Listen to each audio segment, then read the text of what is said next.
Kid Cudi said Diddy was like a Marvel supervillain.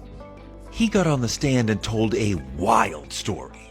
December 2011, 5:30 in the morning, Cassie, who he's secretly dating, calls him and says, Diddy has found out about us. When Kid Cudi eventually appeared in court to testify against Diddy for attempting to kill him, the details were more disturbing than anything Cassie had told us in her lawsuit. It turned out that Diddy had not only set fire to Cudi's car, but also attempted to kill his dog and even set up a whole meeting with him so they could fight over Cassie. However, in typical Diddy fashion, Diddy didn't show up alone. Instead, he brought his crew and numerous firearms. Diddy also accused Cassie of playing him and Diddy, claiming that she was lying to him that she was single the entire time she was still with Diddy and freaking off with him.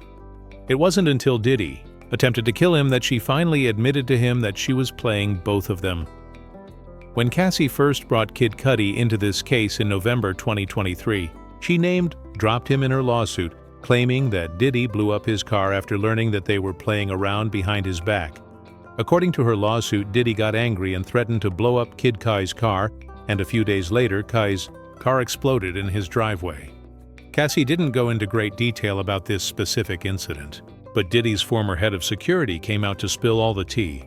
And now that he's looking back, everything he said aligns well with Cudi's testimony in court. According to Roger, Diddy went to Cudi's house with his goons before blowing up his car to jump him, but fortunately for Cudi, he wasn't home. But if he had been, he probably wouldn't have survived because Diddy came through with firearms, indicating that he didn't just plan to use his hands, he was ready to get active with those weapons too. He beat Capricorn Clark, his personal assistant, so severely that she ended up bringing a lawsuit against him, and he paid her over $450,000 to drop the lawsuit and keep her quiet about it. I had left and I was still doing security off and on, and I was taking Cassie to her shows and stuff like that. But from what I'm hearing is that she was having an affair with Kid Cudi. Okay, so she was in the studio with Kid Cudi and they started to actually get romantically involved.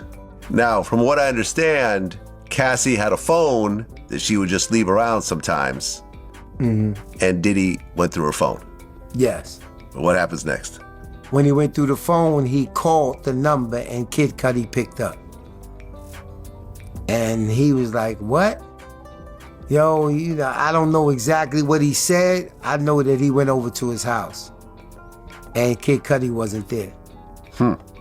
And he went over to the house. I know at that particular time, after that happened, Cassie wouldn't come around. And then all of a sudden, Cassie came around and Diddy was upset, and he was upset with a young lady called Capricorn. So Capricorn was his personal assistant. She was the KK. If you ever hear people talk about his assistant now called KK, she was his ride or die. She rode around with him everywhere, and he really got upset with her because she had to know about Kid Cudi because she never went to the studio by herself. She always went with Cassie. And he put hands on Capricorn because of that situation. And Capricorn ended up leaving and suing him for it. And he paid Capricorn $450,000 to keep her mouth shut. And to this day, Capricorn has spoken about it. I even heard Suge Knight speak about it on his podcast because Capricorn was also Suge Knight's baby mother, one of her best friends. So she knew everything that was going on. So I guess his baby mother must have spoke to Suge about it because he had beat he put hands on Capricorn about that, and he put hands on Cassie about that. As I mentioned earlier, all of this seemed a little too crazy for people to believe at the time, but Cudi recently testified and confirmed everything. He also revealed additional graphic information that Roger had omitted from his interview, and he didn't hold back from laying it all out in court. Cudi claimed that he first met Cassie in 2008 after Diddy introduced them, but he didn't start blowing her back out until 2011, when she informed him that she and Diddy had broken up, at least according to his claims. Cassie told him not to. Long after this, Diddy found out they were messing around, and of course he didn't take it well. Cassie called me at 5:30 or 6 a.m. She said Sean Combs had found out about us. She asked me to pick her up, so I did. When he picked her up, he sent her to a hotel, and that's when they reached out to Capricorn Clark, who was an employee of both Diddy and Kai. So from this, it looks like Diddy's former bodyguard wasn't lying, because Cudi just confirmed that Capricorn did, in fact, know about him and Cassie's affair, and she was kind of Cudi's little personal informant. Cudi said while he was speaking. To Capricorn on the phone, Capricorn sounded very scared and upset, and was even crying while telling him that Diddy and his goons were already in his house, and she was forced to come along with them. Cudi then hung up the phone and gave Diddy a call. And that's when Diddy told him that he was in his house, and that he was waiting for him to come home when Cudi arrived at his house to meet Diddy. Diddy was no longer there. However, he noticed that his security cameras were not working, and his gifts from Chanel had also been ripped open. His dog had also been locked up in the bathroom, and this traumatized the hell out of the dog because he's always allowed his dog to roam free. Hay said even weeks after this incident, his dog was never the same and was on edge all the time. Some people also speculated that Diddy might have potentially SA'd the dog or made one of his people SA the dog. I mean, even though the dog was mostly allowed to roam free, there was still no reason for it to become so on edge and traumatized weeks later just because it was locked up in a bathroom. Unless, of course, something else was done to it that made that whole experience more traumatic for the dog. When they showed the pictures of the damaged car in court, Cudi stated, "That's the damage to my Porsche from the Molotov cocktail. It looks like the top of my Porsche was cut open, and that's where the Molotov cocktail was put in."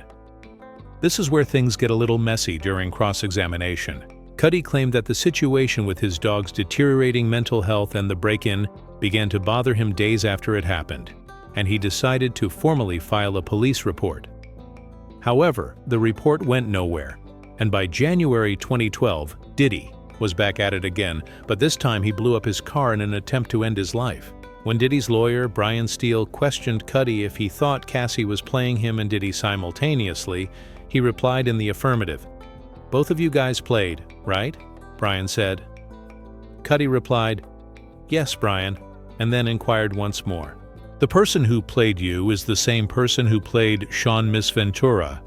In response, Cudi said, "True." Cudi claimed that at one point he was starting to worry about his life in Cassie's, so he went to see Diddy in Soho to discuss the situation, but Diddy wasn't having it. Diddy just kept accusing him of stealing Cassie when the whole time she was the one telling people she was single. He said after they spoke, Diddy actually acknowledged that he was acting a little crazy and even apologized.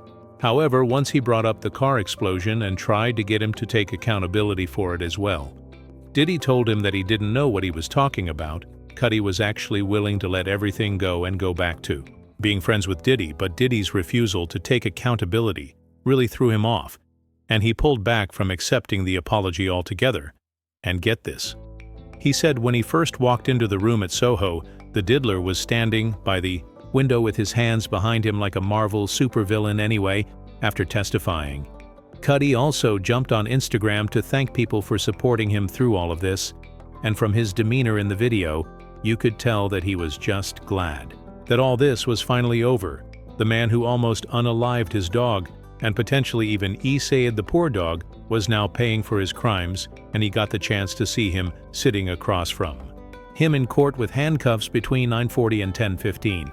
Funny enough, despite everything Diddy did to Cudi, people like Young Thug are still calling him a rat for testifying online. Keep in mind that Cudi never indicated that he was a street person, but they're still attempting to impose absurd street codes on him as though he were one of them. Nevertheless, kids had their own opinions, such as the person who said, "Black people are really backwards as F, cause why are y'all calling Kid Cudi a snitch for testifying against Diddy?" Another person said, "Let me get this straight. 1. Diddy broke into Ku's house. 2. Moved the security cameras. 3. Hurt and caged Kai's dog. 4. Went through all of Kai's belongings. And 5. Blew up his car, and you're still telling us that Cassie was free to leave a monster capable of doing this?" But now I want to know what you think of Cudi testifying against Diddy in court. And do you think Diddy really saw his dog? Let me know what you think in the comments section below, and don't forget to click here to watch this other gory video.